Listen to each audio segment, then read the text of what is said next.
Yes, good morning, good afternoon, good evening. I offer whatever suits your time zone. And again, Merry Christmas to those of us who celebrate our Christmas. And I wish us all a very prosperous new year. And today I am happy that I have with me a very good friend of mine, Dan from Eish, another football podcast. Dan, welcome back to Chelsea's Perspective and welcome to the pregame show. Thanks for having me again, Coachila. Merry Christmas to you and to everybody who's watching. Really good to be back and excited to chat about Boxing Day match against Villa. Yes, a serious one, and you could argue a must-win game. These days, every game is a must-win game. And I want to start this off by talking about something you tweeted. I actually thought about, analyzing the tweet where you said something about these days you have to win smaller teams to win the league, and something similar like that. I don't know if you remember the tweet I'm talking about. And that makes proper sense because a few years ago, you win the league by winning the top six teams. But this time, to Chelsea, looks like winning the league, we have to win the smaller teams, mid-table or bottom-table teams. And then it just seems as if Charity FC on its own has become a phenomenon that we must study and find answers to it. Yeah, so it's good to see great people like Mikhail in the chat. And also Canberry, I think, is new here. And Canberry, welcome to Chelsea Perspective. And please do smash that like button and subscribe to the channel if you haven't. I also have my good friend, Almighty Blues FC, and Kid. You're all welcome back to Chelsea Perspective. So, Dan, let's look at the lineup and start. Let's talk about it. Overall, is this what you were expecting, or you expected something else? Yes, I think it was in terms of from the eight, just sort of Mendy right up to the midfield and the wingers, the wing backs. That's what I was expecting. I wasn't expecting Callum to play. I wasn't expecting Pulisic at 9 again. Obviously expect Mason Mount to play. So I think Pulisic and Hudson-Odoi maybe the two that I wasn't really expecting. Both can, I think, justify being picked though. Pulisic is given his best, I suppose, in the 9 without really scoring. Callum's been in very good form. I was sort of expecting Romelu Lukaku to start. He's had a couple of bench appearances, a couple of minutes here and there, but maybe he's not quite ready. But yeah, overall, I'll probably say I'm actually quite happy with that team. There are certainly a lot of movement in the front three. Midfield is solid, defense is solid, and obviously Mendy in goal picks himself. What are your thoughts? My thought is I expected in my lineup, like I told you before we went live, is that the only thing I missed there was Mendy starting over Kepa Arrizabalaga. And my reason for starting Kepa Arrizabalaga is that AFCON holds. So because AFCON holds, most definitely Mendy will live for AFCON. So after that brilliant performance that Kepa did put in our last game, it only makes sense for him to like start this game so that you can, break that confidence he's gained in the past few games he's played for us. Because you don't want to make it seem as if you're important because Mendy isn't here. So we're humans and those things can get into our head. So my argument is that we should have just kept him between the sticks. Mendy will understand and explain to Mendy, because you're leaving for AFCON, it's important that we show this guy that we trust him so that he can guard the sticks with us, knowing that we have confidence in him. So that's my argument. It's not like Mendy isn't good enough. It's just that, well, he's going to leave for AFCON anyway. So it's important that, Kepa Arrizabalaga continues, staying guarding the sticks for us. So that's my argument, nothing different there. So what are your thoughts about the goalkeeping situation? Don't you think it would have been better? We would have been for Mendy, Kepa Arrizabalaga to start, so that the transition from us not having Mendy to having just Kepa Arrizabalaga will be seamless. Yeah, I think you raise a good point, and I certainly agree with the sense that I think Kepa needs to play a Premier League game before Mendy leaves, simply so that he doesn't play cold, as it were. In January, he's not. Like his first game might be Man City away, and that's quite a big, quite a tall order for him. So I certainly think maybe he might play one of these midweek games, maybe the next game, in midweek that we play. I'm not sure who. I think it's Brighton at home. So I think he might. I think he might get one of those games. But I certainly agree with your perspective. If I may transition a little bit to chat, some points in the chat. I see Yes. Abhijit is raising a good point This there one here. about. Yeah, Abhijit, I think Abhijit Singh raised a great point about Pulisic as a 9, the cost of having one striker in the one recognized striker as in a squad of 25. I'm not opposed to Pulisic playing as a false 9 if we use the right sort of attacking combinations with respect to using him as a 9. Because he's a withdrawn 9. He's not going to play as a typical 9 like Lukaku or even a Kai Havertz will play, where they can run beyond or engage central defenders in a physical battle. He's not going to do that. So if we play to his strengths and his ability to run, his ability to drop deep, his ability to dribble and sort of get in between defenders, then I'm not opposed to playing him there. But if you're going to get the ball wide to Reece James and Marcus Alonso and cross the ball in incessantly and trying to get Pulisic to get on the end of it with his head, it's not going to work. So I'm not opposed to Pulisic playing as a 9 if we play to his strengths. So I think playing to his strength. I think I would argue that the guys we have on the pitch will probably, I think we have fluidity there, that's for sure. But Helgi did raise, he raised a concern that I usually argue that without Lukaku we have a more fluid attack, but with Lukaku we create less chances, and it just seems as if whenever Lukaku is on the pitch, the responsibilities of both our wing backs or the two number 8s just will be restricted to only trying to get the ball to Lukaku. But in his absence, we have more fluidity. Everybody gets in the box. But that's, by the way, here about Pulisic, I think I understand your point, because he's hardly offside. He times his runs very well. And if you can get the ball to him, you could argue, 8 out of 10 times, at least he can put them away. So long as you give it to him, he gets the ball more often. So, but yeah, I get your point. That's a great argument right there. But are you saying, let me understand something here, that the setup here isn't proper for him? No, I think it is. I think playing Callum on the left is better, because he's someone who's very competent on the ball. He likes to dribble a lot. He likes to create in tight spaces, and that's often where Pulisic operates very well. I think what Ziyech does that Callum doesn't do is he likes to sort of drop deep and play these raking balls onto a striker, which is not really what Pulisic is good at. So I think Callum and Pulisic and Mount as a 3, I think they're more suited to playing with each other. I think Ziyech is better with someone like Lukaku, who can whip a ball into or play on, and something like that. And I think that's where the strength lies, and then that's why I'm sort of in favor of this team. I certainly think as well with the Villa backline, you've got Mings obviously there, and I think who's he next to? He's next to Konsa. So they're very big. They're very big. Mings is quite fast, so is Konsa. But what they aren't is probably the most mobile of centre backs. So I would expect Pulisic to constantly be drifting all the time. And maybe the front 3 will interchange a little bit as well, to try and give them a few headaches. And I know Mason is brilliant at dropping deep into those little half spaces in between the fullback and the centre back, and and Callum's good at operating there as well. But what I want to see today as well, and this is something Ben Chilwell is very good at, and shout out to an account by the name of CFC Central, who is good at highlighting Ben Chilwell's ability to underlap. That's something that Marcus Alonso doesn't do, is when he combines with a winger like Callum Hudson-Odoi, they often shift spaces. So Callum will go wide, Ben will come in, or Ben will go wide, Callum will come in. But I want to see Alonso doing that, because that was a big attacking outlet for us when we were in such peak form and winning games very well in October, November.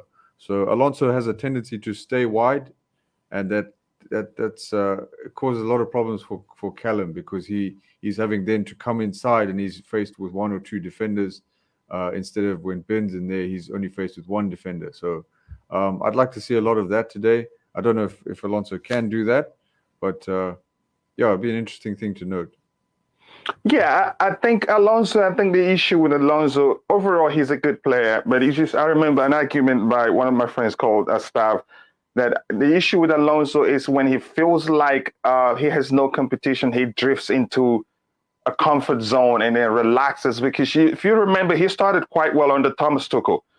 And at some point, people were going like, "Wow, is this the same Alonso?" You know. But at the time, it just drifted out. He drifted out of form, and like you said, maybe things prefer the way the Chilwell underlaps. Maybe Alonso overlaps and he never balances his movement. He just sticks in the forward area, and it causes a lot of problem also for Callum Hudson-Odoi and also the defense because he doesn't seem to calculate the game very well and know when to not to go forward that much. But that's by the way, and I'd argue in the defensive aspect of the game, I'm not really concerned about Alonso because it just seems as the way to the application of our formation, our wing backs, their primary responsibility isn't to defend, but to attack. But you're expected to contribute defensively. Yeah, but that's by the way, Dan. I would say we can say it's a Chalobah has done well at the right centre back position. His calm presence, his experience, and his ability to connect with the midfield seamlessly is something we need because he's so experienced that no matter how the opponents play, he's able to adapt to that style of play and calm things down. Antonio Rudiger, his aggression is needed. The defense cannot be all soft. So do you have any concerns about the back three? No, I don't. I think it's the right back three to pick at the moment. Trevor's in fantastic form and he's proven his ability at this level. I always come back to this moment, but there was a moment in the Leicester game because I think Trevor played. This is when we won 3-0 at the King Power Stadium. I think Trevor had not played for a couple of games. And then he came into the defense, started right centre back, and there was a point where Leicester had the ball in the net. Ademola Lookman had scored, but he was played offside simply because Trevor had the awareness to step up immediately as the ball was played, and he played Lookman offside, and that to me is a sign of a highly classy, intelligent defender. And Trevor, when he plays, has this calmness and this class that he just oozes, when he plays at Chelsea level. And he's proven to me that he deserves to play at Champions League level, Premier League level. He hasn't looked out of place, and that's a credit to him and all the excellent work that he's done to get to this point. So I don't have any concerns about him. Thiago Silva is seemingly an ageless defender. He's 37 years old, but it seems like he doesn't age at all. I think what he lacks in pace now, he more than makes up for with an excellent his in-game intelligence, if you like. Yeah, reading of the game. He's just really intelligent. He anticipates the play well before it even happens.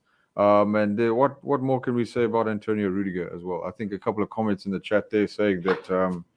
Yes, let's look at it. Perhaps, I think Ankit saying there it would be interesting to see if Rudiger plays and how involved he is, given that apparently it's imminent he might go to Madrid. I will never question Antonio Rudiger's professionalism simply because I think he's proven himself over the course of this season as well as the latter half of last season in that he is the ultimate professional and he's conducted himself superbly on the pitch with all this noise in the background. I wouldn't question him at all. I think he gives his 110% for Chelsea always. So that's not really a concern for me. Of course, it's a different conversation as to whether we really want him to go, but it's out of our hands now. But it is. Go ahead. Yeah, I'll just say that I'm going to try my best to enjoy Antonio Rudiger for the next 6 months at least. That's a good way to put it. I'm still hopeful that something gets. They find a solution because it's not impossible yet. We're not there yet. There's still a few months to go. But to add to what you said already, he's a great professional. I mean, he's always, put in 100% plus whenever he dons the blue shirt. Under Frank Lampard, he was like, it looked as if he was out of his way out of Stamford Bridge. Yet whenever he gets the chance to play, he puts in 100% shift until the man in the middle blows the whistle. His commitment is never an issue for me. I've always been concerned, just praying and hoping that the club and his team finds a solution, because he's such a fine player. His commitment, you can't question that no matter the situation. Whenever he plays, you can still see that commitment from him. Yeah, but that's by the way. Let's talk about Thiago Silva a little bit just before we move to the midfield, because we still have a bit of a time, or we will get done in no time in this shut down the show. Now, you talked about how he's able to make up for his lack of pace with his in-game intelligence. That is very important. And that highlights how important that is game reading is to defenders. It's not about your pace. It's not about your power, your muscles, because we've had big defenders in the Premier League, not to name any person that you think they're strong. They're huge, but they can't read the game properly, and mobility isn't their strongest suit. And so when you have a fluid attack, they usually find it difficult to defend. They're only able to show, their capability as defenders when you have attackers who try to muscle them out or try to outpace them or something like that. But in the case of Thiago Silva, it's about intelligence, and it just looks as if he conserves his energy whenever he plays. And even the quickest player on the pitch cannot outpace him, because before you make that move, he's already read what you want to do, and he's in the right place to intercept you. And that reminds me of the last our game against Manchester United. How he was able, you could say Cristiano Ronaldo did not enjoy himself. There's a time it was one-on-one, and some people, and I was scared beat how he was going to deal with him, and he was in the right place to even nick the ball away from him. So that overall, how is he able to do that, and how important is he to this defense? Because for me, I'd argue he's the most important of all our defenders. How about you? What do you think? Yeah, I think that obviously I'm not a professional player, but I would assume that when you get older, your pace goes away. So you have to compensate for that by improving other aspects of your game. And not only is Thiago excellent position with respect to reading of the game, but he's really great at positioning himself in the right places such that he doesn't need to overexert himself in terms of his pace. So like on a counter-attack, he will either commit a clever foul, or he'll intercept the ball before it gets to the player, or he'll tell a teammate to step up and deal with the problem before. So he sees what's going to happen well before it happens, and that comes from a vast array of experience playing the game at the top level for Milan, PSG, and now Chelsea. So with regard to his role as our most important defender, I think that's one that we can argue. I certainly think from a marshalling of the defense perspective, in the middle, telling others what to do and where to be, I think that's certainly a good point. But also, I would like to say that I think he's a key component in starting attacks for us, simply because of his immense passing range. He's often, you can see him spraying balls out from the defense to wingers or through to midfielders, bypassing opposition attackers or midfielders, or even passing out wide to Reece James or to Alonso or Chilwell, whoever's out wide. So I think he's Thiago Silva, from a playing perspective, is a very multifaceted footballer for Chelsea. He can do many things both in defense and attack, and it's not a coincidence that often he takes the captain's armband, because he is such a natural leader, and it's really a privilege to have him at Chelsea. And this is a great comment, great question here from Abhijit. I was going to ask you to please help me out with that, because that word that's after club is not that word. I don't think I've seen that word in my life. So, so you can help me out with the question. Being an English teacher, I should get this. Is acquiesce. Yeah, that's why I said over to you. Yeah, acquiescing. And sorry, Dan, I didn't mean to cut you off. And if you want to join us in the panel, the link is in the comment section in the chat. so you can click through it and join us to join the conversation on the panel. Go ahead, Dan. Okay. Yeah, acquiescing means basically giving into. So that's Oh, interesting. Yeah, so like to give into someone's demands, or to basically to relent is probably the best way. mhm. But yeah, that's an interesting point. I'm not sure if Chelsea are considering shifting to a back four simply because the system that we're using at the moment um, is ideally suited to the players that we have. Many And many it's claim that effective. I'd argue it's effective. it's We're just effective. not putting away chances. Go Exactly. ahead. In terms, I was just about to say that in terms of chance generation, we're still generating enough chances. We're just not converting them. And also, a lot of people said, particularly in the run up to the us winning the Champions League last season, Yes. people said that the three at the back system was intelligently put in place by Tuchel to hide the deficiencies of our midfielders. Like Jorginho is not great when he gets turned by opposition midfielders or pressed. Kante has fitness issues. Kovacic is also not typically very great going forward. So by using wing backs and an extra defender, it sort of hides the deficiencies of our midfield. But I think that's also become a little bit unfair because our midfield has been great with three at the back. So yes, maybe it has hidden a few deficiencies from that perspective, but I think it's also highlighted a lot of the positive attributes of some of our players. But that's an interesting point. And the thing is that Kunde, from what I've read and from what I've seen, is great in a back four, but he's equally adept in a back three. He can play as a right centre. Yeah, I've heard people also say that they play back three there. Yeah, I think Sevilla primarily play a back four, but he can play in a back three. So They it's can not. adapt. Okay, go ahead. Yeah, I think he can adapt, but I think he's probably better in a back four. But I'd be shocked if we actually changed to a back four because to me that would mean that we need a third midfielder.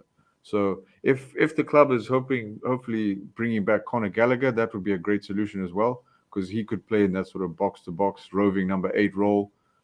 With maybe a Kante on the right or the left, and then a Jorginho sitting.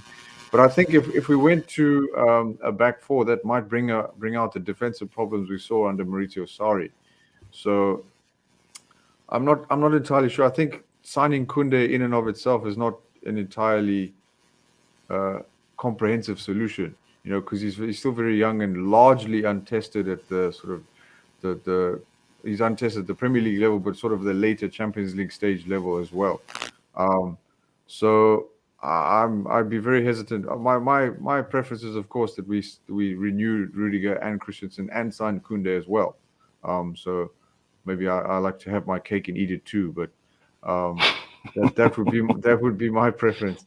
But it's certainly Yeah.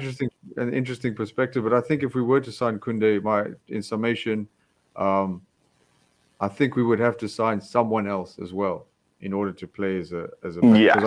I don't really like I don't like Christensen in a back four. I don't like Silva on his own in the back four either. So I think we would have to sign like maybe someone like Matthijs de Ligt to play in a back four. I just think of all the defenders that we have, they're better in a back three.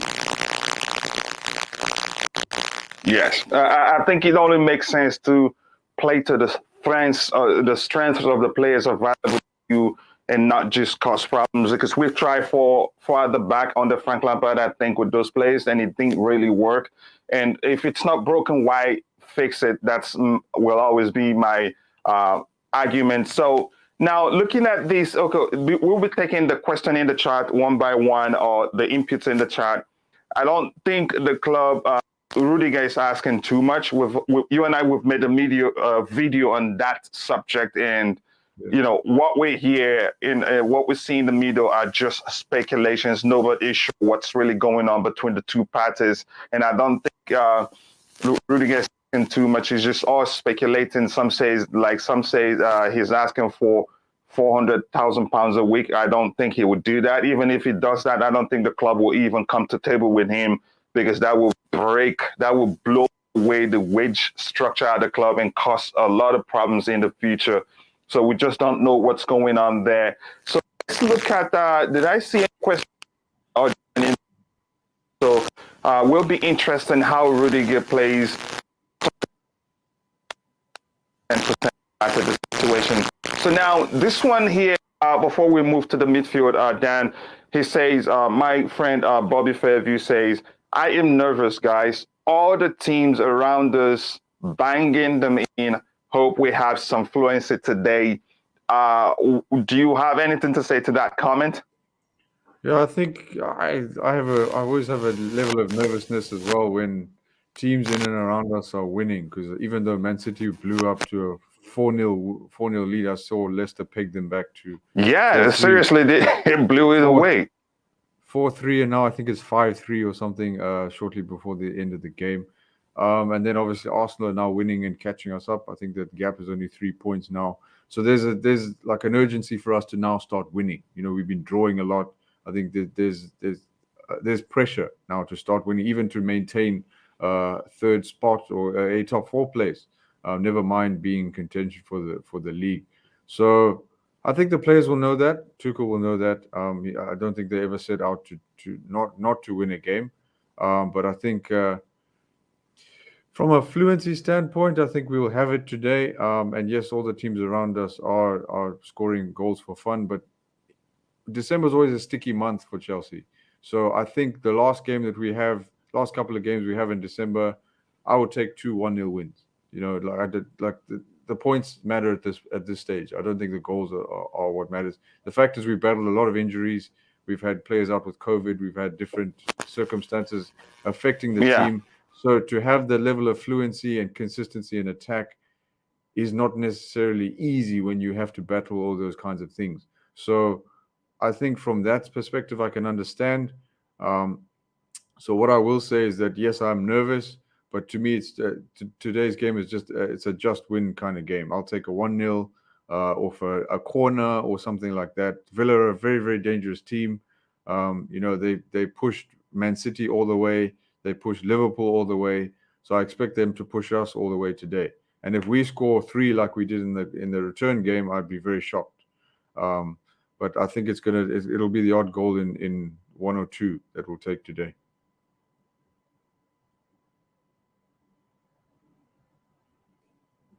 Sorry, great explanation there. Just find a way to win the game. It doesn't matter how many goals we score. And yeah, December also has become a phenomenon on its own, something that we must study, as much as I've said something similar about the charity FC. And I'd like to reach out to Ankit. Please, if you have time, can you join the panel? Something came up that I must tackle in a bit so that you can continue the conversation with Dan if you have time. If not, I'll manage. Yeah, so Dan, now let's look at the midfield now, the way it is. We have Jorginho and Kante. For me, that's a perfect pairing there. Usually, sometimes I also like to see, in some games, I like to see Kovacic. But the way it is right now, what do you think? Are you fine with that? Yeah, very much so. I think in the return game we had, if I'm not, I can't really remember the lineup, to be quite honest, but I remember we had Jorginho and Kovacic in the midfield in the first game. And I know with John McGinn, who misses out today, and they had obviously Douglas Luiz at the time as well. And I'm not sure who else they had, but they had their midfield. They had 3-on-2, and their midfield bypassed us a lot. They were combining, Aston Villa midfield combining together, and they kept running beyond our midfield and causing us a lot of problems. They were running at our defenders all the time in the previous game. We won 3-0 due to clinical finishing, but it was honestly a much more even game. So having N'Golo Kante in there, someone who's adept at stopping people from doing that, to me is very key.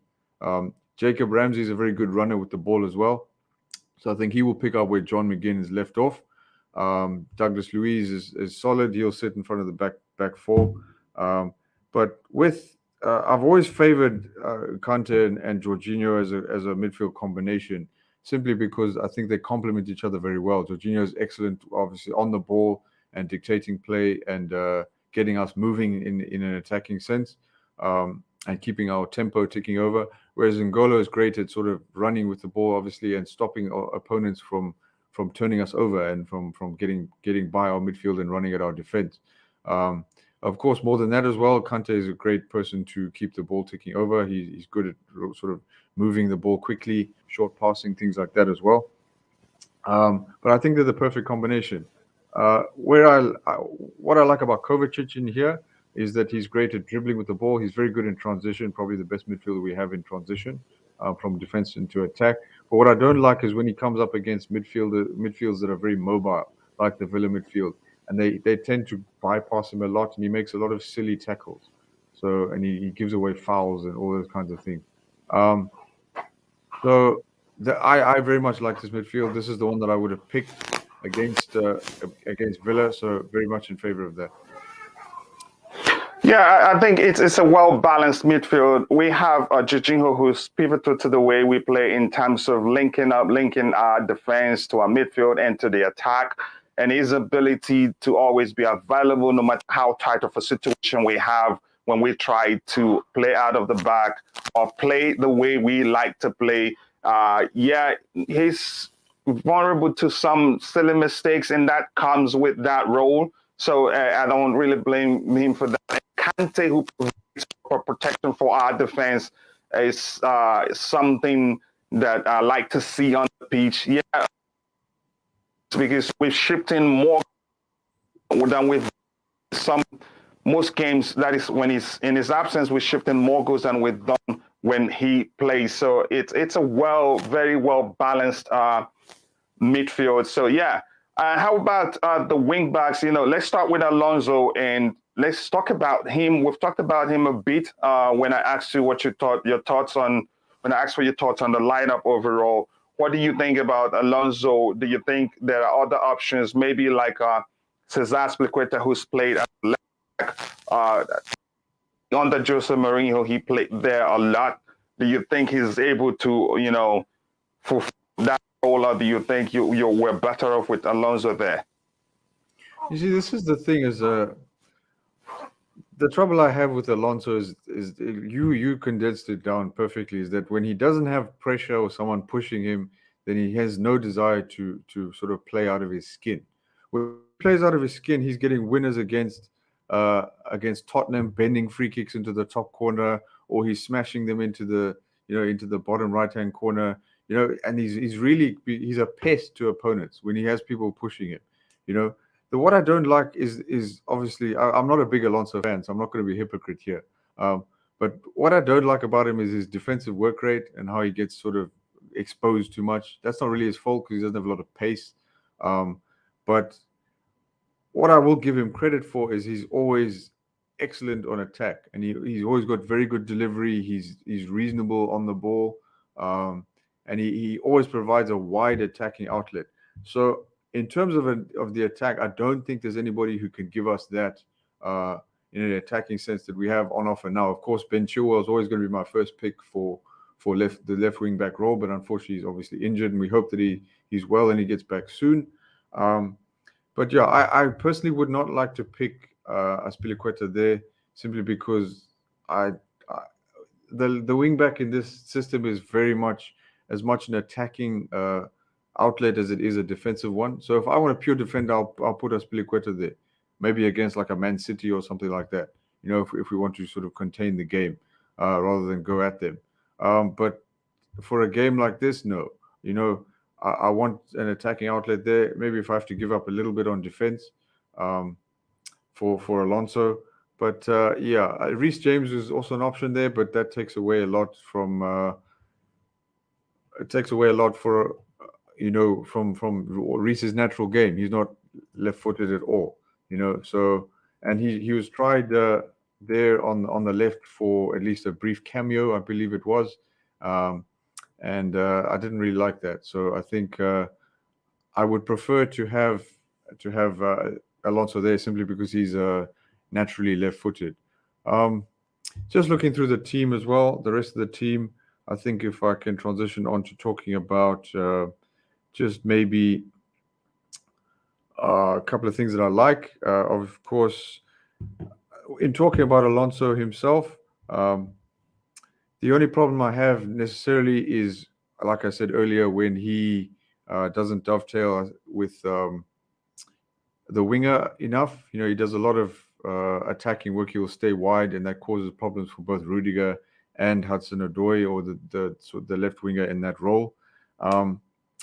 But what I think I'm looking forward to seeing in this match is how we sort of expose the Villa backline, in the sense that Matt Target and Matt Cash are going to get really high and wide. So I'm rather interested to see whether um, whether Reece James and Marcos Alonso can stay high and wide as well, and sort of try and pin them back to allow Mason Mount and Callum Hudson-Odoi to operate really well in the half spaces. I don't know what the thoughts are in the live chat, but if you guys want to jump in and put some comments up there, we can have a chat with respect to that. What are you guys thinking about? Let's say Callum starting again. He had a great little run there early in the season. He played 4 or 5 games on the bounce and in the left wing role. So I'm excited to see him there. Of all the wingers that we have, I think Callum is probably the most direct left winger, and he's got a great passing range. So if he gets a one-on-one chance today, I really want to see him put it away. Of course, to silence some critics as well. Mason Mount, you expect a 7, 8 out of 10 from him on the right. So that's what I'm expecting to see. But must admit, if we transition to talking a little bit about the Villa team, a lot's been made of sort of Steven Gerrard's quote-unquote Christmas tree formation with the 4-3-3. He's brought it back. He likes this high-intensity, possession-based, pressing-based style of play. And I'll be interested to see how this dynamic works with Danny Ings up top, and with, of course, Ollie Watkins, because Watkins has been doing well in that number 9 role. And now with Danny Ings there, the dynamic's going to change slightly. So I think that's something that I'm keen to see. A good comment here from Abhijit. Thanks for that. Yeah, exactly. That's the big problem with Alonso, isn't it? He can stay high and wide, but don't expect him to come back and defend. So I think Antonio Rudiger is going to have his work cut out for him today, as is maybe Callum running back and to defend and cover any wide attacker. But the good thing is that Emi Buendia is starting on the right, and I was a bit nervous that maybe Leon Bailey would start, because he's quick and he can play off the right. Just a comment here. Yeah, talking about Christensen, deal twice reneged, has changed his agents. Been reported that he's been in talks for weeks with Barca. Maybe a little bit of a controversial one. As I understand it from everything I've read, Andreas wants to stay, and I think that's from what I read. As I understand it, that's why he has changed his agent, so he can finally get this deal over the line. But I get the frustration in and amongst the Chelsea fan base, in the sense that we really want this done now, and there's a lot of noise around our centre backs. I think Abhijit said earlier in the chat we have only 2 on long-term contracts. So we have Aspi and Thiago and Rudiger and Christensen's deals all running out. So we really need to get this sorted, because the background noise for Chelsea with regard to this season so far has been a bit too much for me. And I think we need to sort out the off-field issues so that we can make the difference on the pitch. And I would say if Christensen's deal, if his contract is not sorted by sort of the end of January, I think it's time to draw a line under it and say, okay, Andreas, we're not going to sign this. We're not going to offer you this deal. We're going to move on and find someone else. I think we need certainty now. And for the longer this drags on, the more it becomes a problem. But as we're bringing up the substitutes there, Chelsea, it's pleasing to me to see we have a stronger bench this time. Of course, against Wolves, we had a bit of a threadbare bench, only 2 goalkeepers and 4 senior attackers, no forwards. So now we have some options from the bench if the game is not quite going our way. We've got Romelu on the bench. We've got Hakim. Kovacic can also come and change the game. Barkley, Saul.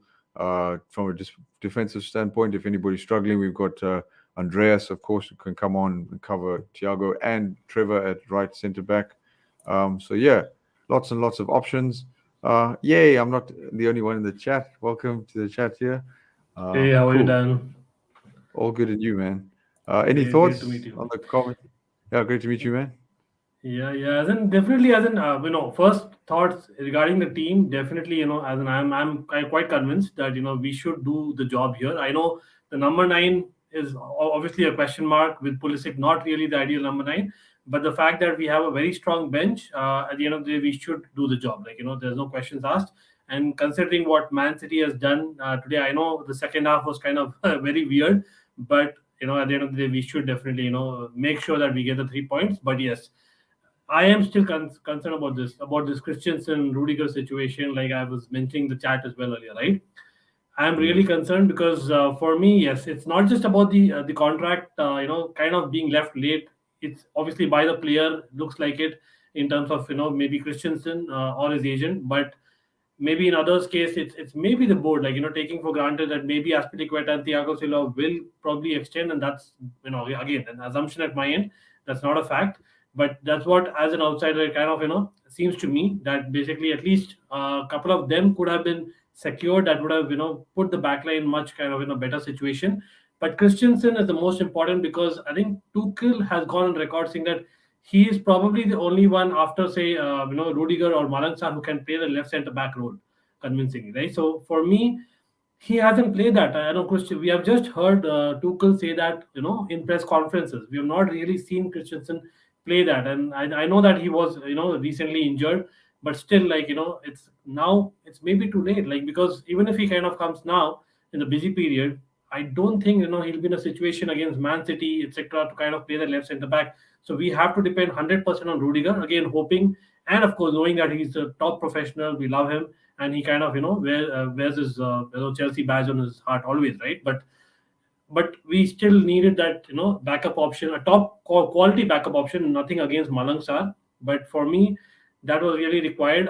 Even if, say, a Jules Koundé comes in January, like I don't see Jules Koundé coming and fitting in well from day one. Like, again, that's an if and but, right? What do you think about that?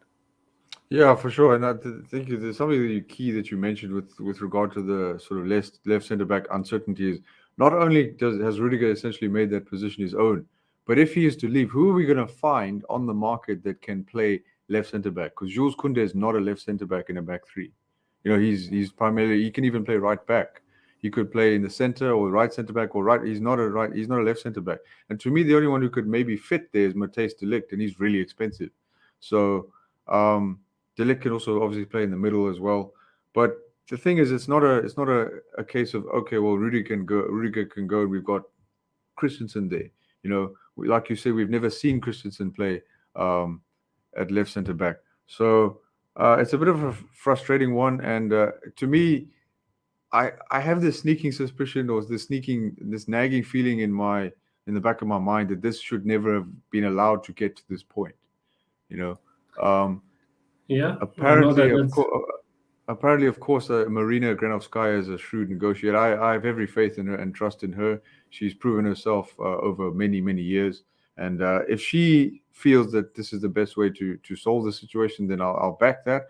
But I do feel, though, that we should not have dragged these problems into the season, and that they should, one way or another, should have been solved in the summer.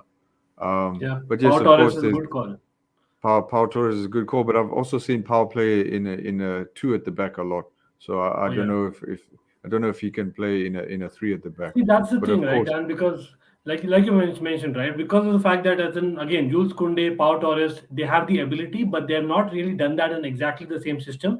And even if they have done that, the point being that it's not easy for anyone to come from a different league and come and settle in Chelsea from day one. So even in the best case scenario, I don't think we are kind of ready to actually put them in the first 11 right now. As in that's how things are.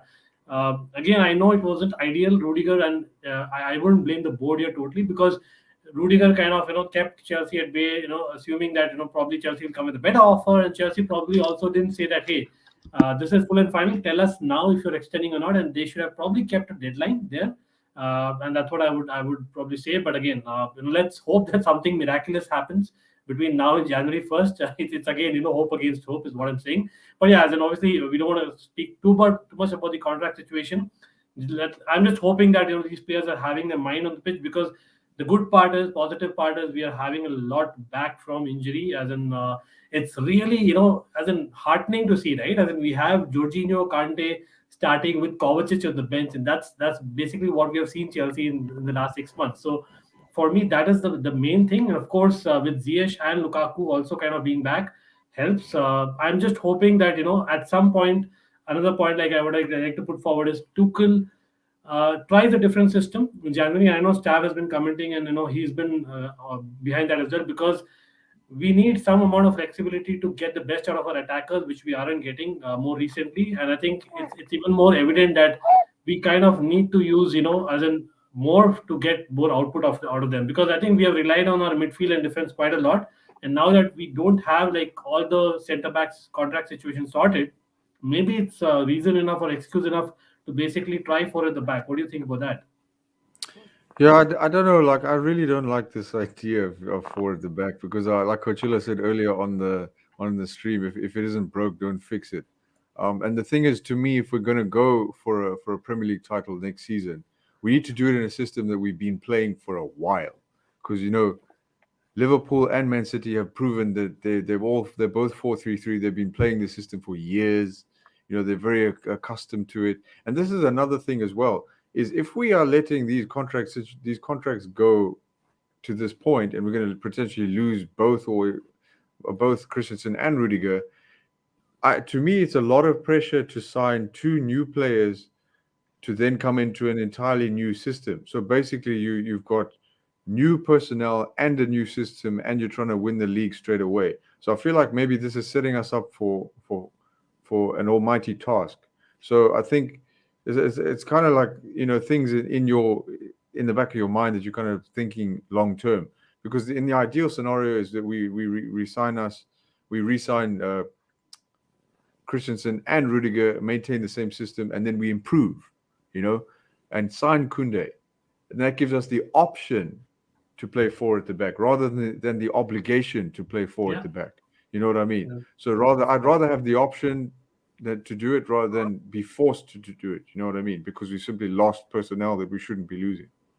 Yeah, fair enough. And obviously, coming to the game, I'm not sure if you guys already discussed, but Ings and Watkins kind of playing together, as in it didn't work well under Dean Smith. So, do you think like that is something that I think Gerrard has gone back to? Will it be basically an advantage to us, or basically danger? Yeah, I think definitely it's an interesting one because I think perhaps to me this looks like a 4-3-1-2, like not a 4-3-3, because it looks like Wendy is very much a number 10. He's not a winger, so it looks like he's going to play in behind those two. And I don't know, this is a slight departure from what Gerrard has been playing so far. Of course, Watkins can play left wing as well, but the beauty of Gerrard's system that I've seen in the 4 or 5 games that I've watched is that the front three are very much pressed from the front, very much in the mold of a Man City Liverpool, high intensity, lots of progressive attacking, things like that. So I'll be interested to see if maybe they shift to a 4-3-1-2, or if they in fact do go with the 4-3-3. But I think the 4-3-1-2 is interesting because I think the two up top will cause problems for our centre backs, in the sense that it's very uncharacteristic that our centre backs are usually occupied with two number 9s, so that'll be an interesting one, and it's ideal for them sort of to play in between that uncertain area between middle centre back and the two wider centre backs. So that's definitely something that I think we should keep our eyes on. Also, something that worries me is the three in midfield potentially turning over our two Ramsey, midfielders. especially, Ramsey is really good. As in, I'm really impressed. And McGinn is sorry, I didn't mean to cut you guys off. And if I can comment, Dan, can you, at this point, before we move to the final minutes of the show, tell us about Eish, of another football podcast? And I have to apologize. This is the reason I had to go out. My guy woke up, and I'm with him alone. So every other person, they went to an event, and I'm with him alone. I didn't go because I have the show today. But that's, by the way, Dan, just please take a minute or two. Tell us about Eish, another football podcast, before we move to the final section and talk about the 2-8 and the number 9 position, so we can round off. Okay, cool. Yeah, thanks. My podcast is at Eish Football Pod on Twitter. It's EISH Football Pod on Twitter. It's available on Spotify as well at Eish, another football podcast. It's just a little podcast between me and two of my friends. We talk about the Premier League, dissect all the games. We have a couple of interesting segments that we go through. It's a weekly podcast. sometimes more than a week, more than one podcast per week with the busy Christmas schedule. But we just have a bit of a laugh, a couple of segments that we enjoy chatting through. So if you love to give us a follow, I'd really appreciate it. Any feedback, any positive comments you have for our podcast, I'd really appreciate. But yeah, that's my podcast. Welcome to the stream, man. Good to have you in here. Me, brother, good to see you. Yeah, I know it's been a while. I've been very busy, as it is now. I'm even working on behind the scene. And then I saw you guys, and I've been in this, in the chat for a while. I was like, let me jump in and say something before you guys bring the stream to an end.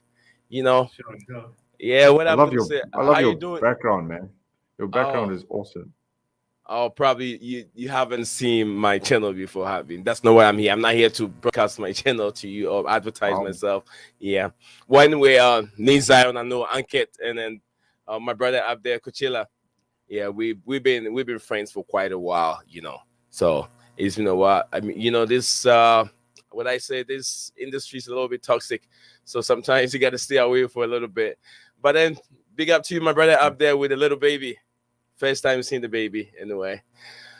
Yeah, what I'll say with the Villa game is, to me, I don't see anything much different from what we've seen from Aston Villa in the past.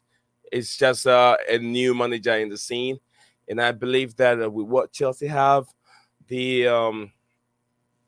kind of players that we have, and I'm not so sure about who is returning and who is going to be in the starting lineup. I haven't seen the starting lineup at all, but I believe we should have enough to be able to see it through. This is a must-winning game. We cannot play around. We cannot drop points in this game if we really, really want the title at the end of the season. And it's going to be very difficult for whoever stays on top there. It's going to be very, very difficult to stay there for quite a long time. And I believe that new Chelsea was definitely going to drop off because the pressure on them to be consistent and be performing day in, day out. And I believe that City themselves will also fumble one way or the other. It's 6 points from us to City, but I know we can catch up. If we really have all COVID away from the team and we have all our injured players back up, we can catch up because we got to play City. Remember, we got to play City, we got to play Liverpool, and then we got to play ourselves around. Manchester United are also there. They want to get in top 4, so they also have a point to prove. They will play City, and the City will drop points from playing those big guys up on top 4 and the top 6. So we should still have hope. I know a lot of Chelsea fans have lost hope because of how City are playing. We've seen City playing that style many times. But then you guys, we should still have hope. We can still do something. Yeah. With just a few minutes to go, they said lateness is greatness, and I will make sure to provide. I'm talking about you. To provide the information about everybody on the panel in the description section the moment the video is ready. Again, we have Ankit from Almighty Blues FC, a friend and who's become a brother over time. And you see, when I run into issues, I called him, please join the panel, and he did, and I will never forget that. And whenever you need me, because I work for myself, if I have time, I will most definitely oblige. And for Dan, thank you for being a gentleman. I sent you a private message. I said, please, can you hold the fort?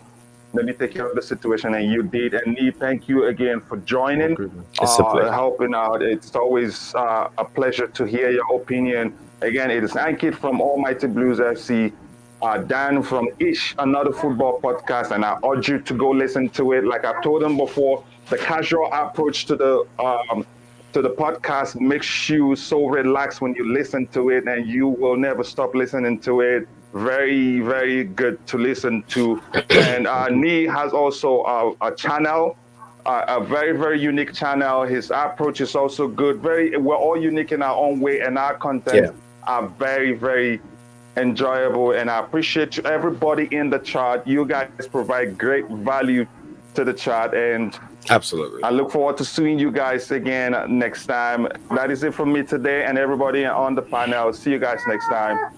Big up, guys.